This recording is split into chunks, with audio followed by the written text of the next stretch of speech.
Aujourd'hui, je suis au 471 Gilles Villeneuve, au Start-up. Et vous vous souvenez que je vous ai présenté Louis Papineau, qui est le propriétaire, et on a fait tout le tour. Cette ancienne bâtisse est devenue extraordinaire. Et aujourd'hui, je suis dans une très jolie salle avec des thérapeutes qui vont nous parler de ce qu'elles font ici, comment elles vous aident et qui vous invitent à un mieux-être. Alors, pour commencer, je vais parler avec Karine. Bonjour, Karine. Bonjour, Cécile. Karine, avant de commencer de parler de toi, de ce que tu fais, de ta passion, j'aimerais savoir comment c'est arrivé, comment vous vous êtes organisée? Comment la salle a été créée, en fait? Créée, oui, c'est ça, parce que vous êtes plusieurs thérapeutes ici. Oui, oui. En fait, on est tous des collègues. C'est que depuis plusieurs années, on avait un peu le rêve de se rassembler parce qu'on fait chacun nos disciplines de notre côté.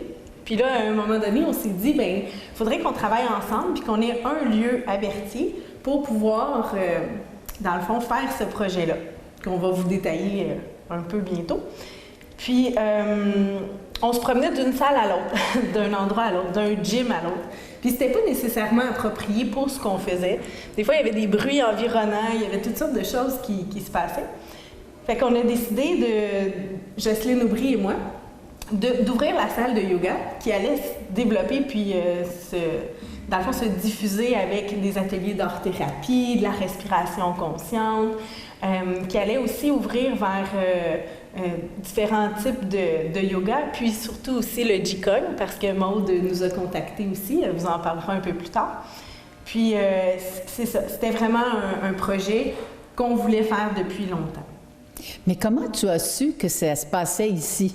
Ça, c'est une très belle histoire. En fait, j'étais chez mon amie Julie. On était l'hiver, il y avait un petit feu dehors, puis on discutait avec Angélique, qui est la réceptionniste ici. Puis elle est plus que ça, là, mais vraiment, Angélique nous a parlé du propriétaire, de Louis Papineau. Puis elle nous a dit que c'était quelqu'un qui était très ouvert sur la communauté, qui voulait le partage. Il me parlait de jardin communautaire, puis il y avait des locaux à louer. Fait que là, on s'est dit que c'était un entrepreneur comme ça qu'il nous fallait pour qu'on puisse partir notre projet. Parce que c'est sûr qu'au niveau des fonds, là, c'était pas ce qu'on avait. On n'avait pas de fonds pour ça, puis on n'avait pas d'endroit à Berthier qui semblait être approprié. Fait que là, l'endroit, c'est comme créé par magie. Fait qu'on est venu visiter, puis tout de suite, en visitant, on s'est dit oui, c'est ici. Puis Jocelyne et moi, on s'est dit, bien, on se lance. On loue la salle, puis on part. D'accord. C'est comme ça que ça s'est fait, là. Mais là, vous êtes allé chercher d'autres thérapeutes. Avez-vous fait une annonce? Oui et non. Bon. En fait, j'avais déjà beaucoup un grand réseau d'amis qui faisaient toutes sortes d'études puis de formations dans tous les sens, là. Comme je vous disais, en art-thérapie, en yoga aussi, en respiration. Puis Maude m'a contactée. Elle a contacté Jocelyne parce qu'elle était à Sorel. Puis là, elle a décidé d'agrandir son réseau puis l'endroit où elle donne ses cours. Fait qu'elle est venue du côté-ci du fleuve pour offrir des cours. Fait que nous, notre défi, ça va être de faire connaître le Qigong aux gens de Berthier, aux gens des entourages aussi. Puis, c'est ça. On a aussi du yoga pour enfants avec Manon Desjardins. Fait que ça, c'est toutes des petites choses qui se développent peu à peu. Il y en a quelques-unes qui manquent aujourd'hui, là. Oui. Est-ce qu'on va avoir la possibilité de les rencontrer éventuellement? Bien, si on parle de l'art-thérapie, mais en fait, l'art créatif de Marianne Daou. Marianne, elle reste quand même assez loin d'ici. Fait qu'elle vient nous faire une fleur en venant donner les ateliers par ici parce que je pense qu'elle est à 1h30 d'ici. Oh. Donc, malheureusement, on ne pourra pas la voir à cette TRB. Pour notre amie Cathy qui fait de la respiration consciente, aujourd'hui, elle n'est pas là, mais éventuellement, peut-être que vous pourrez la rencontrer. Et sinon, ils peuvent venir nous voir aux ateliers qu'on offre. D'accord. Il y a Gina aussi. Oui, Gina Saint-Gelais fait l'écriture inspirée, merci beaucoup. Elle est à Lanoraie, puis elle vient ici aussi donner des ateliers d'écriture inspirée. Donc, c'est quoi? En gros, c'est que ça nous permet de nous connecter à nous-mêmes, à plus grand que soi, pour aller chercher nos réponses, puis écrire un peu nos réponses. Donc, on peut s'auto-répondre grâce à l'écriture inspirée. C'est vraiment intéressant. J'ai déjà envoyé plusieurs de mes amies la voir, vraiment. Et puis elles ont adoré ça. Oui. Alors, ça va bien continuer. C'est un bon groupe. Oui. Est-ce qu'il y en a d'autres qui pourront se rajouter? Oui, certainement. Il y a de la possibilité? Oui, il y a de la place. On a encore des plages horaires disponibles pour les gens qui voudront s'ajouter à nous, puis dans toutes sortes de disciplines qui touchent l'être humain. D'accord. Oui. Bien, c'est intéressant, c'est à suivre. Alors, ma chère Karine, toi, ta passion, qui es-tu? Parle-moi de toi. Je suis enseignante au primaire, en 6e année. Je donne aussi, dans le fond, j'ai entraîné au soccer pendant plusieurs années. Puis, ça fait déjà 6 ans que je donne des cours de yoga. Fait que je suis quelqu'un qui aime apprendre. Puis toutes les formations, toutes les petites choses, j'ai déjà fait du Qigong, j'ai fait l'écriture inspirée aussi. En fait, je fais tous ces petits tests-là, la respiration consciente, tout ça, pour après ça pouvoir mieux en parler aux autres, partager un peu ce développement personnel-là. Mais pourquoi le yoga? Pourquoi le yoga? Conscience, oui. hein? Le yoga conscience, ça a vraiment son importance. En fait, c'est que je faisais des cours de yoga, je suivais les cours de Jocelyne, puis à un moment donné, dans une posture, j'ai senti des émotions monter, de la colère. Puis j'ai dit, waouh, qu'est-ce que c'est que ça? Là, je suis juste en train de faire des postures. Puis c'est à ce moment-là que j'ai compris que le yoga, c'était plus que juste des postures. Fait que là, je suis allée faire ma formation à Montréal, à Yoga Sangha, avec Sylvie Tremblay, pour apprendre ce que c'était, toutes les facettes du yoga. À partir de ce moment-là, ben, j'ai voulu transmettre ce que le yoga m'a apporté. Parce que c'était incroyable de voir tout le cheminement qu'on peut faire. Julie a fait la formation au même endroit. Tout le cheminement qu'on peut faire quand on travaille sur soi, puis qu'on ouvre à ce qu'il y a de plus grand que nous. Mais moi, ce qui m'étonne, c'est de voir qu'il y a plusieurs sortes de yoga. Oui. Je pense à Jocelyne, que j'ai déjà interviewée. Il y a, enfin, je ne me souviens pas trop comment on appelle son yoga. Et puis les enfants, ça doit être différent aussi. Oui, oui. Est-ce qu'il y a une tangente différente ou si...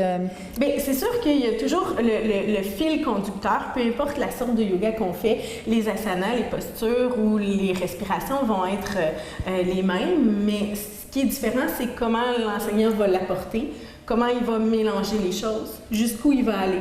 Est-ce qu'il va toucher au côté spirituel plus, moins?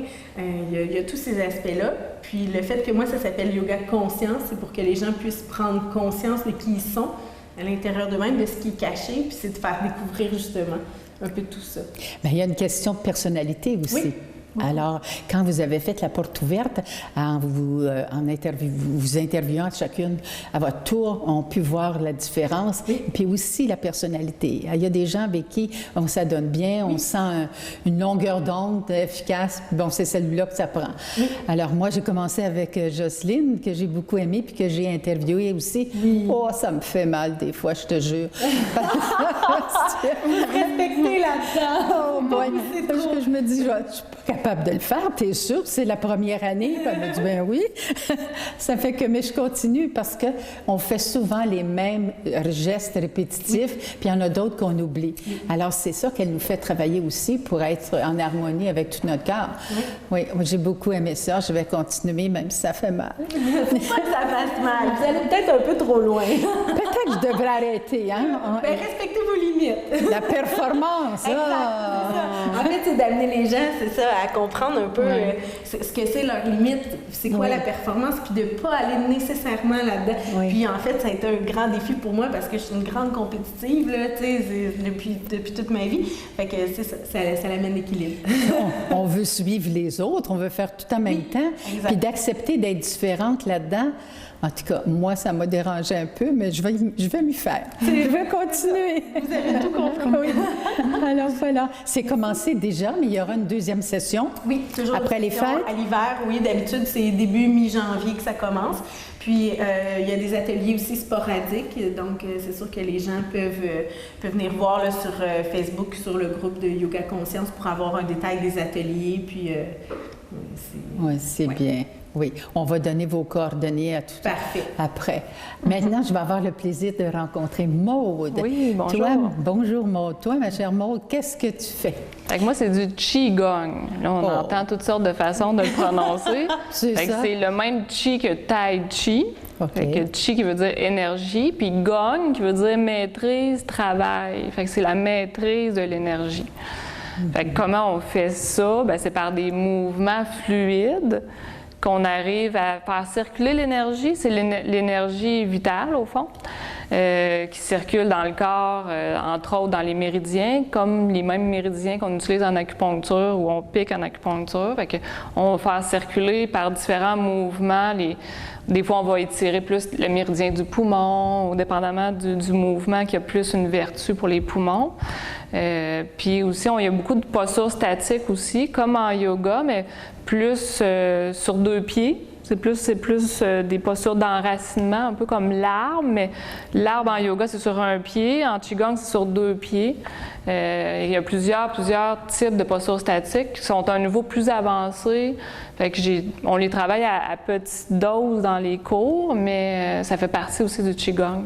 La méditation aussi. Fait qu'on fait aussi de la méditation. On travaille aussi avec les sons, les mudras. En yoga aussi, on utilise aussi ça. Fait qu'il y a des choses qui reviennent. En Qigong, on fait faire des sons pour faire vibrer les organes. Fait que tel son va faire vibrer tel organe. Je pense qu'en yoga, c'est peut-être plus pour travailler les chakras. Ouais. Fait que il y a des différences, mais il y a beaucoup de ressemblances. Fait que le Qigong, c'est chinois, alors que le yoga, c'est indien, mais il y a des recoupements quand même. Là. D'accord. Mais pourquoi tu as choisi ça, toi? Mais moi, j'ai fait du yoga pendant plusieurs années avant. Puis avant ça, j'ai fait du patinage artistique, de la danse en patinage artistique, du soccer moi aussi pendant plusieurs années. Wow. J'étais une sportive en partant. Puis après ça, j'ai eu 3 garçons. Puis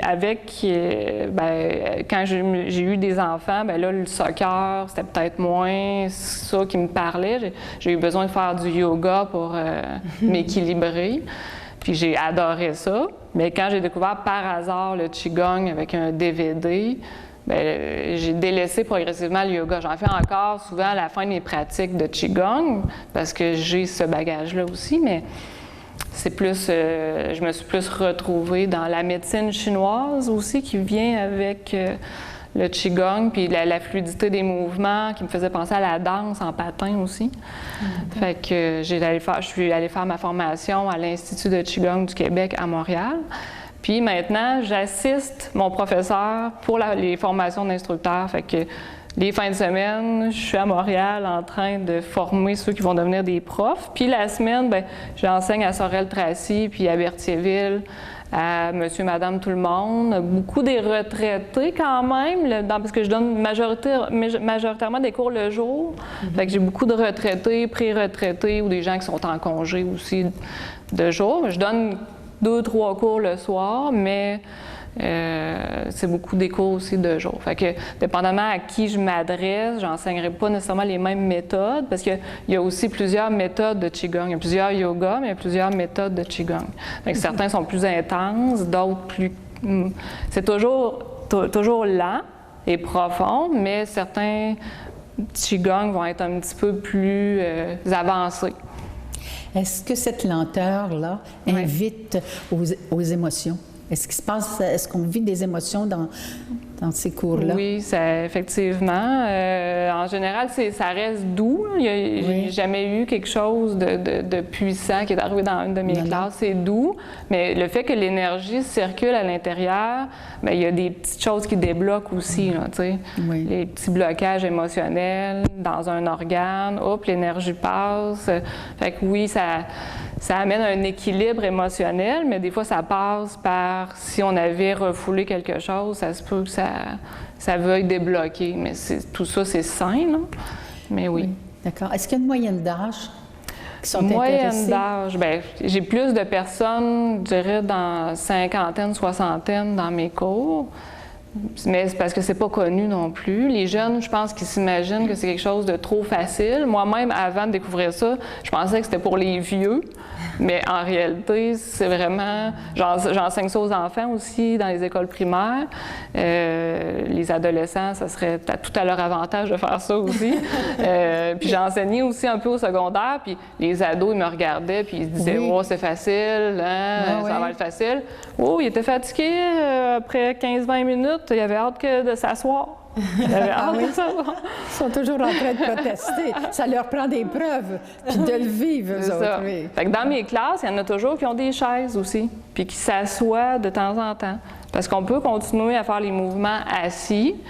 Puis des fois, ils prennent une pause assis, continuent assis, se relèvent, continuent debout. Puis, fait que j'adapte. Chacun respecte son rythme. Oui. C'est très important de ne pas vouloir performer. C'est ça. Puis on peut aller moins bas dans les postures, on peut aller moins loin dans les mouvements, on peut aller moins haut. D'accord. Fait que ça, je le dis toujours aussi. Là. Des fois, je dis, c'est pas parce que moi, j'amène mon bras ici que vous ne pouvez pas le faire ça, vous. Là. Mais éventuellement, il pourrait arriver là. Bien oui, c'est ça, à force, parce qu'on gagne beaucoup en souplesse, puis en force, puis en équilibre. Il y a on gagne en équilibre émotionnel, mais aussi l'équilibre du corps. Oui. Peux-tu nous montrer un mouvement ou deux? Oui, je peux vous montrer un mouvement. En fait, par exemple, il y a des mouvements plus d'oiseaux. Il y a beaucoup de mouvements d'oiseaux en Qigong où on va venir se placer sur un pied comme ça. Mais des fois, je vais dire, bien, si c'est trop difficile, bien, on va juste placer le bout du pied en arrière, comme ça. Fait qu'on travaille quand même notre équilibre. Après ça, il y a des mouvements d'oiseau comme ça sur un pied. Mais on pourrait aussi laisser le pied par terre. Mais sinon, il y a plusieurs mouvements où on va garder les deux pieds par terre. Ça va juste être la fluidité du mouvement. Et toujours la respiration avec aussi. Fait que, par exemple, on inspire, on monte. Expire, on descend. Oui, parce que c'est bien de pouvoir en faire la moitié si on ne peut pas le faire au complet. Parce qu'aujourd'hui, si tu travailles avec les personnes âgées, bien, il y a beaucoup d'opérations sur les genoux, sur les hanches, sur les chevilles. Ça fait que tu ne peux pas toujours te tenir sur un pied. C'est ça. Fait que c'est pour ça que juste être debout sur deux pieds, c'est un défi de rester sur place. Puis on fait juste plier un peu les genoux. On ne plie jamais beaucoup les genoux, on plie juste un peu. Puis on développe de la force dans les jambes. Puis, oui. OK, donc on accepte nos limites et puis on le fait quand même pour développer autre chose. C'est ça. C'est très intéressant. Bien, merci beaucoup, Maude. Maintenant, on va passer à la belle Julie. Et Julie a fait quelque chose qui sort un peu de l'ordinaire et que j'ai hâte de savoir. Allez, toi aussi, tu fais du yoga, mais c'est quoi la différence? Moi, bien, je fais du yoga comme Karine, comme les profs de yoga, mais j'ai ajouté une petite partie, ça s'appelle yoga déguste. Des dégustations. Ben là, on ne fait pas de dégustation de vin et fromage. Non. Ça existe à certaines places, on fait du yoga avec du vin, mais moi, c'est pas ça que je propose. Je propose du yoga avec un jus frais à la fin, ou un smoothie vert, ou encore, comme là, ces temps-ci, ce qu'on explore, c'est sur le déjeuner. Comment on pourrait vivifier, tonifier notre déjeuner pour qu'il nous apporte encore plus de vitalité. Alors, c'est ça. Est-ce qu'il fallait prendre un cours en, je sais pas, la cuisine, on dit la crusine? Oui, ça ressemble un petit peu à ça, effectivement. Manger... C'est des aliments qui nous nourrissent, plus qu'ils nous bourrent ou nous rendent, nous médicamentent un peu, dans le sens où des fois on va manger des chips, mais c'est pas parce que vraiment on en a besoin, c'est plus parce qu'on a besoin de se reposer. Alors c'est ça, c'est des aliments pour nous tonifier, nous vivifier. C'est un petit peu ça. Alors ça, c'est toujours dans la dernière partie du cours. Donc, il y a une heure de cours de yoga. Alors, où est-ce qu'on fait du mouvement, on respire, on médite. Tout ce que le yoga peut nous apporter, on reconnecte avec qui on est. Puis après, ben, on va à la cuisine ici, à la cafétéria, puis là, ben, on explore avec différentes dégustations. Ah oui, puis ils vous laissent faire, là? Oui. Vous apportez vos jus? J'apporte les choses, puis je fais une démo de comment on pourrait le faire à la maison.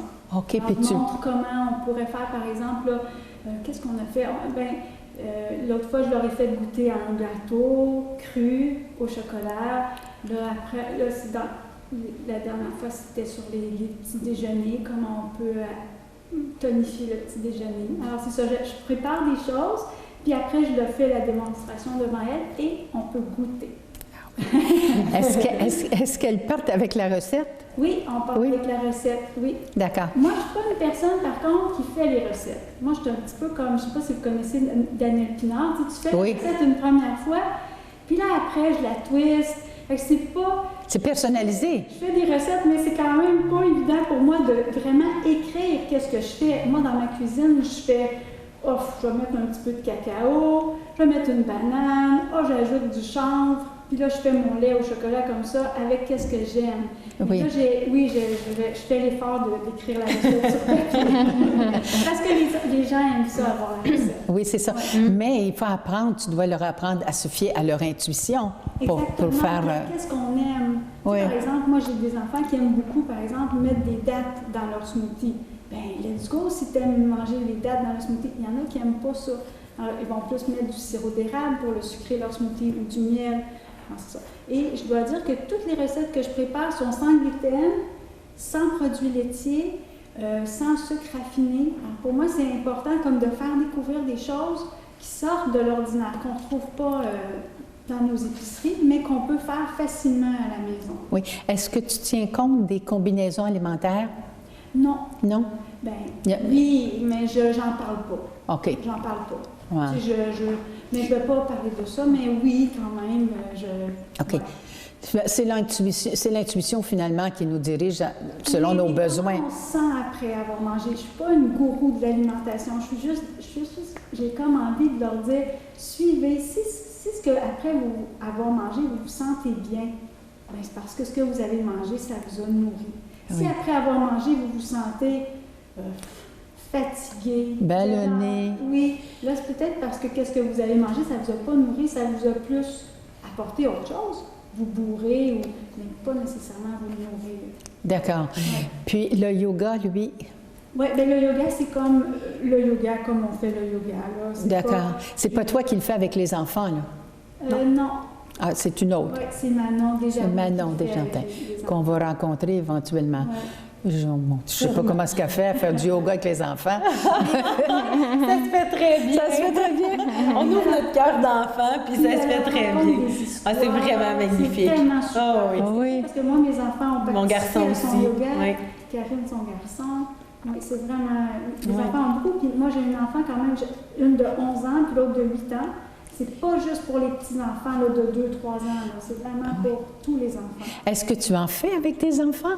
Ben oui, c'est sûr. Ouais. Oui. Puis elles aiment ça, ils sont habitués maintenant. Ben, ils aiment en ça? fait, c'est pas quelque chose que... c'est pas leur...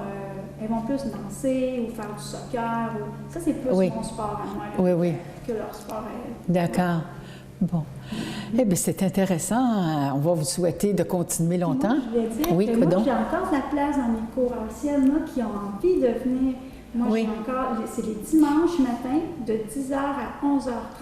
Ah, c'est un moment sacré le dimanche. Les gens sont tels joints à nous. Ah, bon. Il n'y a pas nécessairement une suite, là. Si tu commences la première rencontre, il faut que tu l'aies pris pour pouvoir accéder à la troisième. C'est sûr que oui, c'est le fun d'avoir fait tous les cours, mais c'est pas obligatoire. Non, comme ça se fait. Comme on disait tantôt, le yoga, c'est vraiment, on n'est pas dans la performance. C'est vraiment important. C'est très rare dans la société en ce moment où on a un lieu où on n'est pas dans la performance. On laisse vraiment ça à la porte.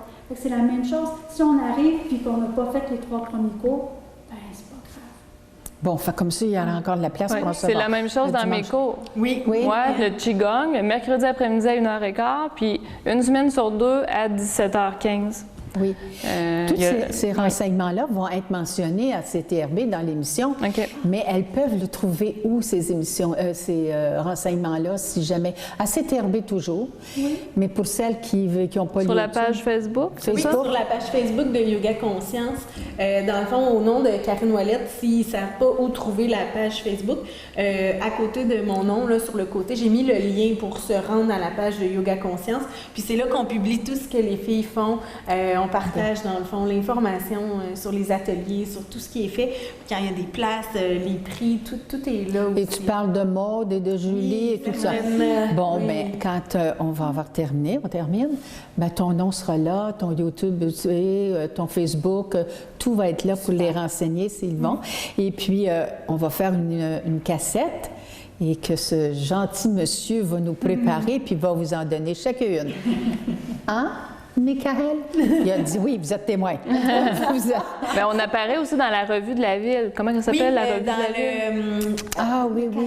Le calendrier, dans le fond, avec toutes les activités, là. biannuel, où est-ce qu'il y a toutes les activités, bien nous, on met nos informations aussi. C'est sûr que les ateliers ne sont pas des fois tous là parce qu'il y en a qui se créent au fur et à mesure, mais pour les sessions, tout est là dans le calendrier aussi. Oui, d'accord. Et les activités se terminent à quelle date ici, là? Ça va être début décembre. Oui. Début décembre? C'est le Puis vous 15 reprenez décembre pour moi. fin décembre pour toi? 15 décembre. 15 décembre. Ouais. D'accord. Puis après, on commence à la mi-janvier. À la mi-janvier. De toute façon, on va en reparler.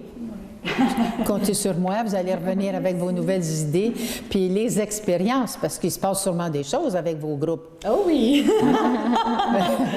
Est-ce qu'il y en a qui restent mal pris? Non? Non, bon, non, ok. non, ça jamais. Il y a des Jamais. expériences de toutes sortes, mais pas être mal On pris. peut rire.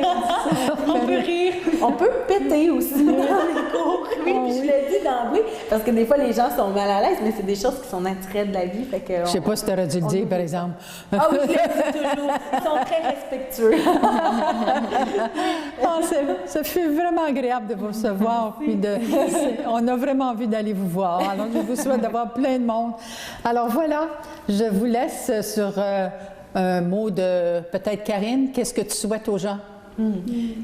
Je souhaite aux gens de juste s'ouvrir à ce qu'ils sont vraiment, puis d'aller voir ce qu'il y a à l'intérieur. Puis de, peu importe le chemin qu'ils vont prendre, d'aller voir ce qui se cache. Voilà. Ouais. On est avec des sages femmes, des femmes sages. Alors, je vous souhaite une bonne semaine et au plaisir de vous rencontrer.